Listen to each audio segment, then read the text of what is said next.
Bonsoir à toutes et à tous. Ce soir, je vais à l'Opéra Comique pour voir Hamlet d'Ambroise Thomas.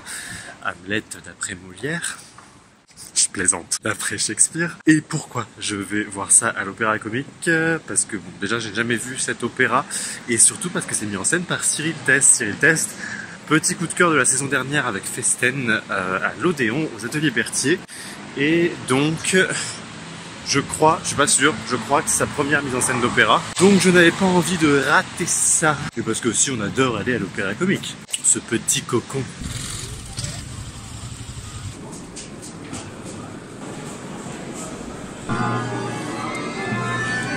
Oh bah regardez, on dirait qu'ils m'ont prévu un petit décor pour mon vlog. Je crois que c'est une des premières fois où j'entends à ce point la musique et où je suis à ce point attentif au livret. Et je crois que ça vient beaucoup de la mise en scène parce qu'il laisse beaucoup de place à la musique et il laisse beaucoup de place aux voix. Il y a beaucoup de moments, c'est très simple, il y a une personne sur scène, Hamlet, seul en scène, devant un rideau gris, et il se passe rien d'autre.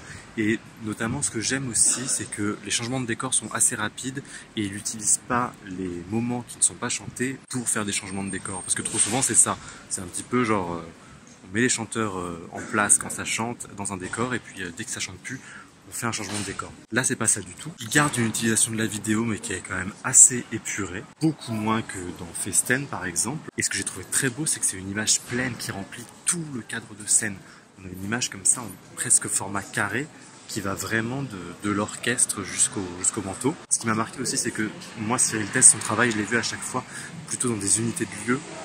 Dans Festen, c'était cette maison bourgeoise et même s'il y avait quelques modulations de l'espace, ça restait quand même, ça restait à peu près tout dans le même lieu. Là, je trouve qu'il souffre un peu quand même d'une scéno plus légère parce qu'elle doit être modulable et parce qu'elle doit beaucoup changer. Et puis, il y a quelques images qui me déçoivent, notamment en termes de scénographie, ce moment, cette grande arche blanche avec un ciel au milieu et puis autour la forêt, bon, ça fait un peu image... de site de reprise de confiance en soi et de méditation. Le moment qu'on attend tous dans Hamlet, c'est toujours le spectre du père d'Hamlet.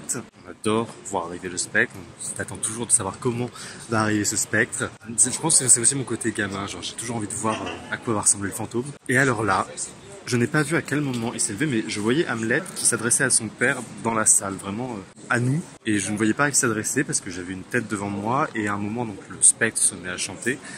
Et j'ai vu en fait qu'il y avait quelqu'un en plein milieu de l'orchestre qui s'était levé, un chanteur, et donc qui chantait dos à nous, ce qui est assez intéressant en termes de voix quand même. Et puis s'il y a bien quelque chose qu'apporte la vidéo là, c'est de donner aux acteurs dans les gros plans, aux acteurs, aux chanteurs et aux chanteuses, ça conscientise en fait ils ont une vraie conscience du jeu, de leur corps et des mini-actions qu'ils n'ont pas forcément d'habitude.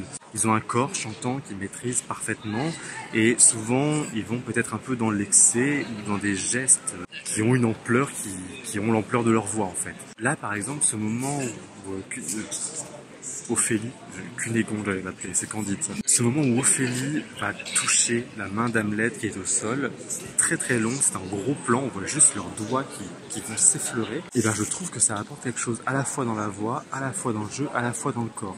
Ils ont des corps qui sont beaucoup moins exubérants que d'habitude, beaucoup plus dans la retenue. Voilà, c'est l'entracte et maintenant on va y retourner pour la suite.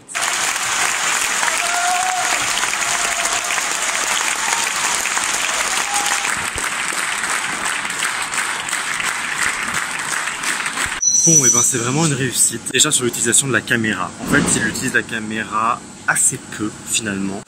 Et surtout un truc que j'ai beaucoup aimé, il ne filme jamais les gens qui chantent. Tout ce qu'il filme, c'est surtout des gens qui sont dans l'écoute. Et ça, c'est très très très très beau. En plus, toutes les entrées en scène, les trucs qui se passent dans les coulisses, qui sont préenregistrés mais qui paraissent complètement fluides avec l'entrée en scène des personnages. L'acte 4, la noyade d'Ophélie et sa scène de folie, c'est d'une beauté. Sabine de Vielle, déjà, elle te fait, bon, la folie d'Ophélie est